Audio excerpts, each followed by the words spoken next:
Então, quando a Bíblia diz que o ladrão veio somente roubar, matar e destruir, está falando do líder, do fariseu, daqueles líderes que faziam errar o povo.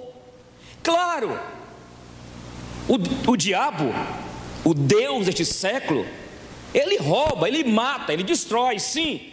Mas especificamente o texto não está falando de João 10,10 de Satanás. Está falando nos dias de hoje então do falso pastor, do herege, do líder que não instrui as ovelhas de Deus e as fazem errar por ensiná-las o caminho ou atalhos. Um texto sem o contexto dá o quê? Pois bem, então 1 Coríntios 2,9, que fala: nem olhos viram, nem ouvidos ouviram, e nem jamais penetrou em coração humano o que Deus tem preparado para aqueles que o amam. Eu até já errei antigamente, porque alguns pregadores falam que está falando dos céus, e falam que lá haverá ruas de ouro, mar de cristal, e pega Apocalipse e ensina. Bem, toda vez que nós vamos ler o texto, vamos entender então o que está escrito ali. O apóstolo Paulo, quando ele começa a falar para a igreja de Coríntios, este versículo nós lemos, o contexto aí, existia nesta época uma filosofia, ou melhor, a cultura greco-romana, toda a filosofia grega que dominava naquela cultura greco-romana. Então existia lá o Areópago, que era o lugar onde os sábios iam para fazer os seus discursos. Tinha também lá as ágoras, tinha os lugares onde aqueles filósofos antigos da antiga Grécia, e cada um chegava e fazia aqueles discursos, né, da filosofia lá na antiga Grécia. Então a Roma pegou essa cultura. Então, quando Paulo chega em Coríntios, e quando ele chega em Atenas, quando ele chega lá na Grécia, e quando ele está naquele contexto onde a sabedoria, a filosofia dos antigos gregos é que dominava, aí Paulo começa a falar com eles de uma sabedoria que não é humana. Então, quando ele fala assim: nem olhos viram, nem ouvidos ouviram, nem jamais penetrou em coração humano o que Deus tem preparado para aqueles que o amam, ele estava falando de quê? Ele estava falando exatamente da revelação de Deus, que enviou Jesus. Ele estava falando do Evangelho. Ele estava falando sobre a sabedoria de Deus, que é totalmente diferente e incomparável a todos aqueles ensinos da filosofia lá da Grécia, onde eles se envaideciam, eles ficavam orgulhosos, achando que eles sabiam de tudo, tentavam interpretar a mente humana, a alma humana. Platão, Sócrates, aqueles grandes filósofos da antiga Grécia lá, e que depois e até hoje as faculdades, a própria palavra aqui, estão recheadas da cultura grega. Então, quando Paulo fala que jamais penetrou em coração humano o que Deus tem preparado, ele estava falando da sabedoria de Deus, e que já foi e tem sido derramada em minha vida e na sua vida. Entende? Por isso que se a gente lê Coríntios capítulo 1, e se a gente nós formos dar sequência, lá está falando sobre o paradoxo que existe entre a sabedoria dos homens e a sabedoria de Deus.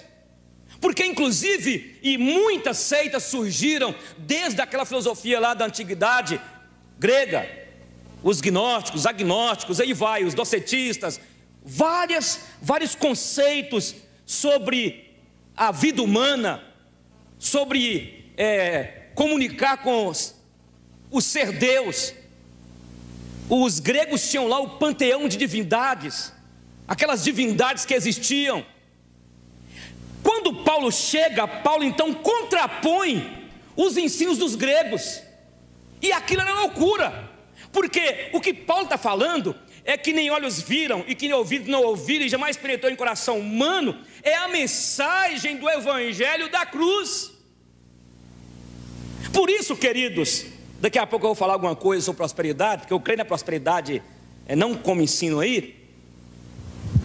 Mas você pensa, quem nos revelou esta sabedoria e revelou-nos que Jesus é o único Salvador, foi o Espírito Santo. E aprove a Deus salvar a mim e a você, a humanidade, pela loucura da pregação, é a pregação que Jesus Cristo veio, morreu numa cruz e derramou o sangue precioso, e pela graça somos salvos. É isso que Paulo estava ensinando naquele momento, e era estupidez para os gregos. Paulo chega ao ponto, e para aquela cultura corintiana, podia ser atleticana, né? Da cidade de Corinto, aquela igreja. Paulo estava falando para eles que Deus escolheu as coisas loucas deste mundo, as coisas pequenas e até mesmo as coisas desprezíveis, para poder envergonhar as coisas grandes. E todo o contexto de 1 Coríntios capítulo 1 e vai seguindo, ele está falando disso, porque toda aquela cultura greco-romana, daqueles filósofos, daqueles líderes, eles estavam vaidosos, orgulhosos, achando que era através do saber, é porque eles entendiam tudo de filosofia, é porque eles aprofundavam na sabedoria, falando que a sabedoria de Deus, o Deus sábio que criou todas as coisas, aprove a ele salvar o homem pecador, enviando de uma virgem chamada Maria o seu filho, e enviou, e ele morreu na cruz por nós. É isso, igreja, que nem olhos viram e ouvidos não também ouviram, e jamais penetrou em coração.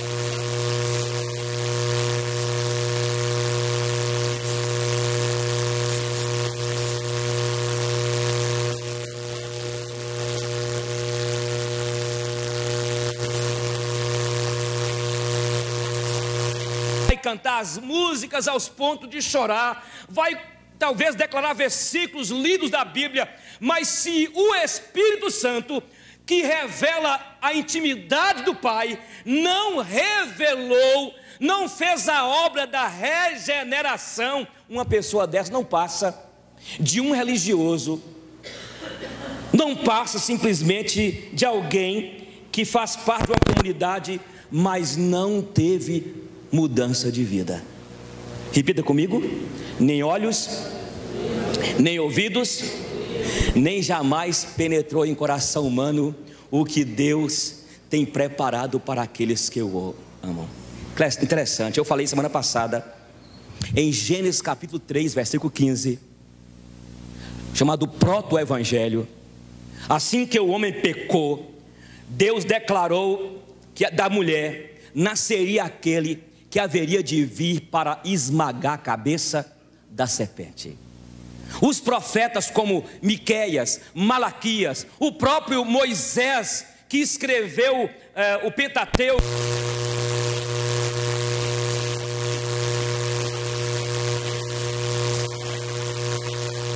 manifestação da sabedoria de Deus, que estava preparando no tempo certo, na plenitude dos tempos, e ele veio, Jesus Cristo, e morreu na cruz, e a sua morte é uma loucura. Foi uma loucura para os gregos na época, uma estupidez para os romanos. Penetrou em seu coração o que Deus tinha preparado e preparou para você e para mim. E no tempo certo, no meu caso, 23 de fevereiro de 1983, na minha casa lá, chegou uma turma da mocidade da igreja presbiteriana. Um rapaz leu um versículo de Eclesiastes 12:1, do Deus que aprove a ele salvar a mim e a você pela loucura da pregação da cruz. Igreja amada, precisamos de falar sobre a cruz. Precisamos falar sobre a cruz de Cristo. Não há outro meio, não há outro caminho. Jesus diz: aquele que quiser vir após mim, a si mesmo o quê? Se negue, tome a sua cruz e siga-me. E a ideia de tomar a cruz e seguir é, na verdade, quando a gente toma a decisão. Isso é graça, isso é a operação da sabedoria do Espírito de Deus que faz em nós. Quando isso acontece, nós sofremos as consequências. E como eu sofri, e como alguns têm sofrido aqui. É esta a mensagem de 1 Coríntios 2,9. Nem olhos viram, nem ouvidos ouviram. As pessoas pensam que vão chegar até Deus através das boas obras. Muitos pensam que vão chegar até Deus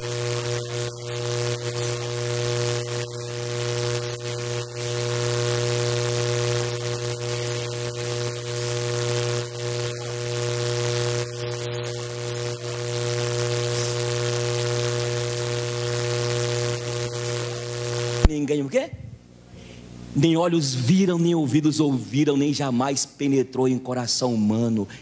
Que mensagem é essa que Paulo está falando? É o evangelho da cruz, que o Filho de Deus veio e se fez homem, se fez carne, sentiu a minha dor, suou o meu suor, foi humilhado por mim e por você, mas se entregou para que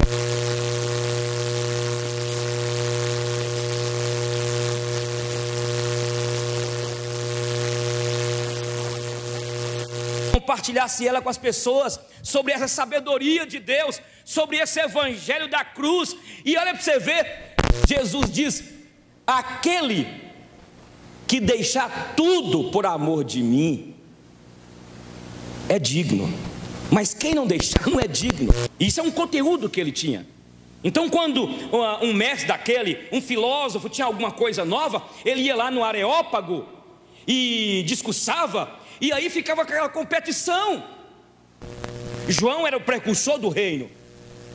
Mas quando ele mandou perguntar a Jesus, Jesus falou assim: olha, vai lá e diga para João que os paralíticos levantam, os coxos andam, os cegos veem, e aos pobres é anunciado o quê? O evangelho. Veio também para o grandão e para o baixinho como eu. Ele veio, ele morreu numa cruz por nós, e todo aquele que nele crê eterna. É isso que Jesus, que Paulo está ensinando, irmãos.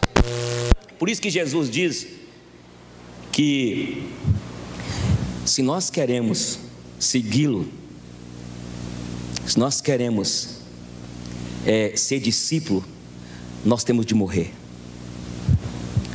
O problema de hoje é que ninguém quer morrer. Por isso que o evangelho da cruz, o que Paulo está falando aí, nem olhos viram, nem ouvidos ouviram, é uma sabedoria de Deus que aprove a ele falar de morte. Você quer ter intimidade com Deus? Aprenda a morrer. Você quer, na verdade, receber a salvação pela graça? Então é preciso morrer. Mas os gregos lá, aquela turma, queriam na verdade exaltação, aplausos. A proposta de morrer, de se entregar, de se curvar. Mas o que acontece na igreja hoje? O irmão maltratou o outro, viram a cara e esquecem. Por isso que é difícil, irmão. Cheio de Jesus é difícil. E é por isso que Paulo está falando que nem olhos viram, nem ouvidos ouviram. Quando a pessoa está dentro da igreja, guarda mágoa, empurrado um com o outro, não pede perdão, não perdoa, é porque não compreendeu ainda a ideia paulina lá, que nem olhos viram, nem ouvidos ouviram, nem jamais penetrou em coração humano o que Deus tem preparado. O que é que Ele preparou? Ele preparou, na verdade,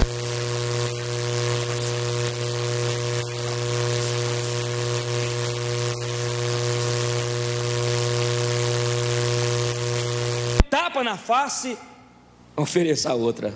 É difícil, não é, gente? Fala a verdade. É difícil. Você fala que é difícil, mas você está emburrada com a sua sogra, né? Com a sua nora.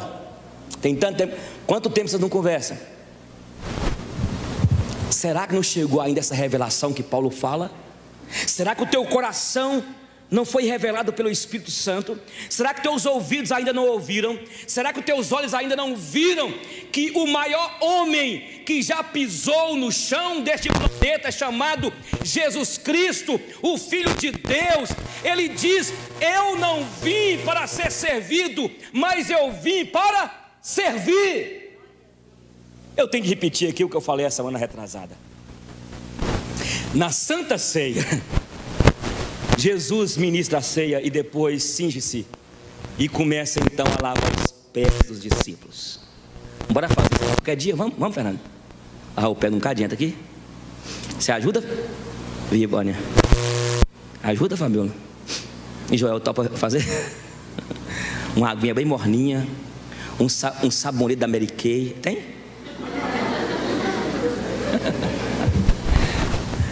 Jesus começa a lavar os pés dos discípulos. Lava de André, lava de Mateus, lava em Lucas, e passa pelos Pedrão, sanguíneo, falante, que tinha feito várias promessas a Jesus. Pedrão tira os pés. Não, Senhor, tem chulé.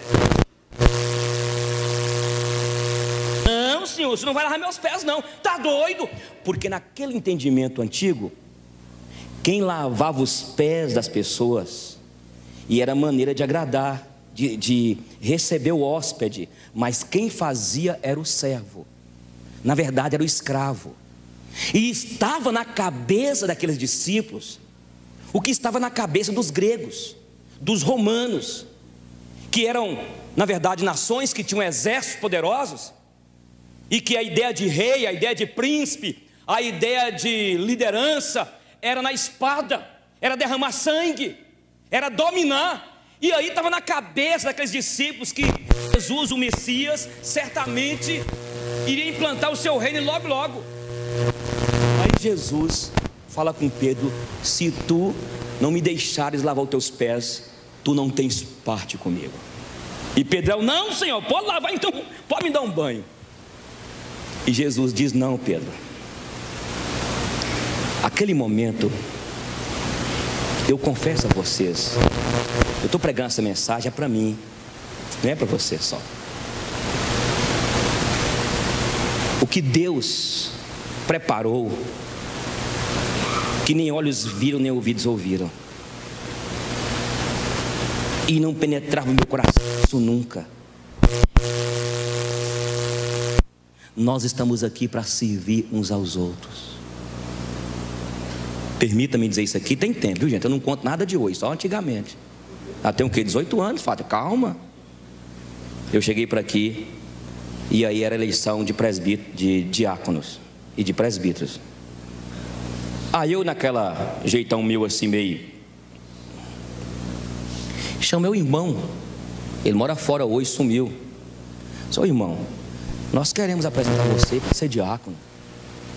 Ele olhou para mim assim, e eu vi que ele não gostou muito não.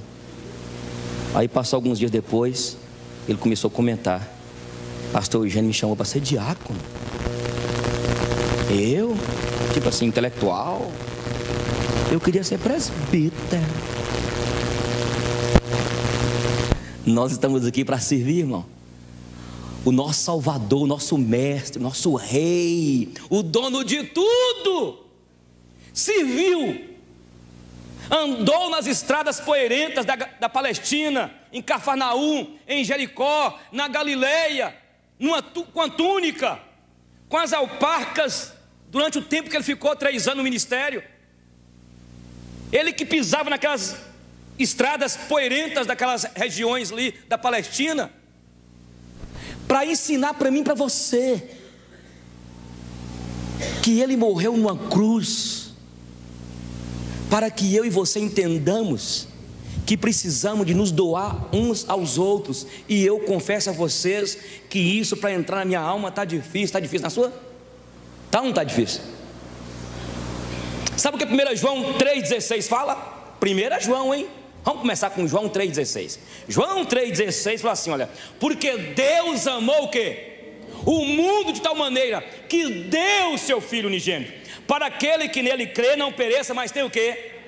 Eu vou subir aqui que isso aqui fica bem chique. Olha para você ver aqui uma coisa. Não, no labirintite sarou, graças a Deus.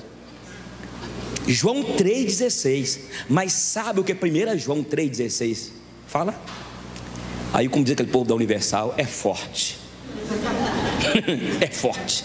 Fala assim: o verdadeiro amor está nisto, que Deus deu a vida por nós, e nós devemos dar a vida uns pelos outros. E aí, irmã Isabel? Eu estou com um problema no rim aqui, assim, um cistinho. Se eu precisar de um rim, você vai me dar? Olha lá, já fechou a cara.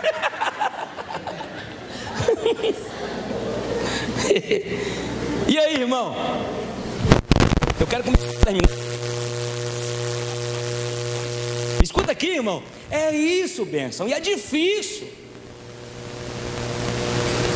Eu pedi para vocês nunca me chamarem de reverendo. Para quê? Olha, por favor, se alguém aqui me chamar de Eugênio, vai ganhar um chocolate de groselha.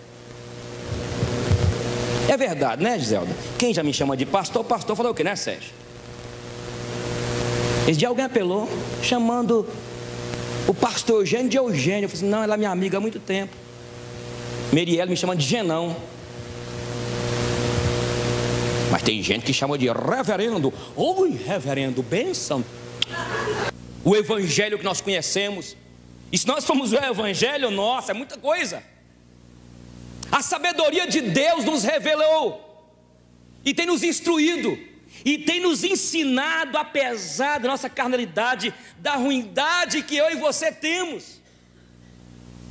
Estamos aqui para servir uns aos outros, e estamos aqui para honrar um ao outro.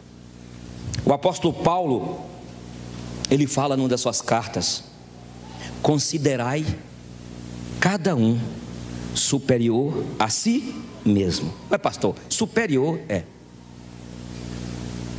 Eu vou falar com meu irmão: eu estou aqui para te servir, eu estou aqui para te honrar. Eu quero servir Giselda, e tem servido Giselda, servir Luninha. É assim a caminhada. O que eu posso fazer para você? Sabe o que acontece? Casam e aí começa o marido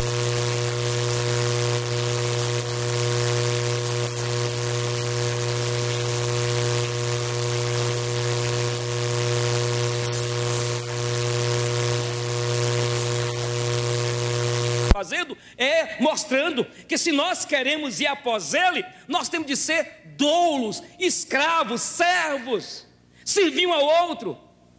A sociedade aí fora não entende isso. As pessoas querem ser chamadas de doutoras, querem ser ovacionadas. Neste momento está chegando aqui o Joaquim das Freitas Moreira. Ele é formado em Direito, PhD, não sei o que lá mais, fez o curso não sei aonde, e ele fica todo assim, ó. Eu acho isso uma palhaçada, mas fazer o quê? Você vai para um evento desse aí, você não pode intrometer lá, mas é lá. Aqui nós somos iguais, somos servos uns dos outros. Glória a Deus, irmãos. Nem olhos viram, nem ouvidos ouviram, nem jamais penetrou em coração humano o que Deus tem preparado para nós. Aí eu quero terminar aqui, só explicar para quem gosta da Bíblia aqui, porque eu questionei com um teólogo. Esse texto que Paulo cita, ele pega de Isaías 64:4. Só que a tradução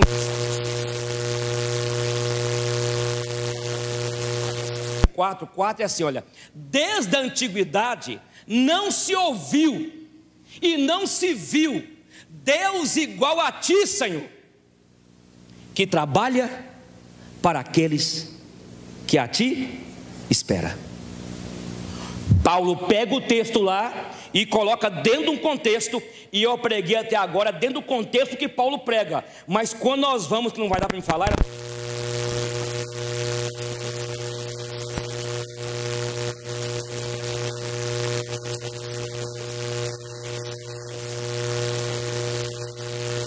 questionar com Deus todas as situações. E chega um momento que o Espírito Santo de Deus coloca isso em Isaías, quando ele diz: desde a antiguidade não se viu e não se ouviu um Deus igual a ti, que trabalha para aqueles que a ti esperam.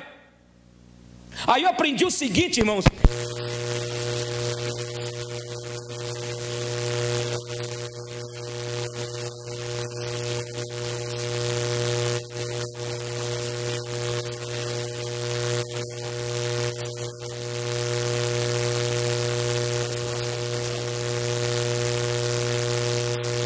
Deus que revela todas as coisas nos ensina que se você espera no Senhor, se você está esperando no Senhor, Ele está trabalhando noite e dia, dia e noite, ao teu favor, ao meu favor. É claro que isso é a linguagem humana atribuída a Deus.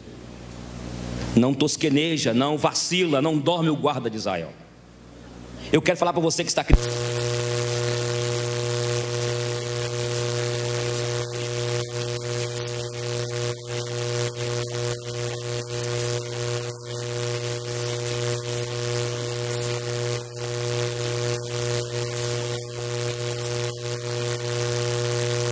Mais do que tudo que pedimos, ou você nem imagina o que Ele ainda vai revelar para você. Você nem imagina esse Deus. Eu estou tirando agora não de 1 Coríntios, estou usando agora lá Isaías 64. Esse Deus que trabalha para aqueles que esperam por Ele. Preste atenção. Talvez você está esperando algo, a tua mente é tão, permita-me dizer aqui, você está tão assim pessimista, e de repente Ele tem infinitamente mais do que você tem pedido ou pensado. Você crê nisso, irmão? Então continue orando, continue entregando diante dEle, continue falando com Ele. De repente esse Deus que tem o controle de tudo, Ele vai revelando, Ele vai mostrando, e no tempo certo, você nem imagina o que amanhã Ele pode fazer na tua vida, que vai surpreender até mesmo sua esposa, teu marido ou teus pais. Deus é um Deus de surpresas. Você crê nisso? Ele é um Deus de surpresas, eu creio nisso. Ele é um Deus que Ele age. Então, o que Ele tem para mim e para você? Infinitamente mais do que pedimos, ou o quê? Ou pensamos. Dá para você entender isso? Você crê nisso? Vamos terminar o versículo? Vamos voltar para 1 Coríntios. Nem olhos viram, nem ouvidos ouviram, nem jamais penetrou em coração humano o que Deus, o que? Tem preparado. Ele já preparou Jesus, a sabedoria dele, mas o Espírito dele que revela, ele pode começar a revelar coisas que você jamais imaginou. Você não sabe o que vai te acontecer amanhã. Não dorme no ponto não. Vamos orar? Vamos orar? Pode ficar sentado, eu quero convidar as pessoas para virem aqui.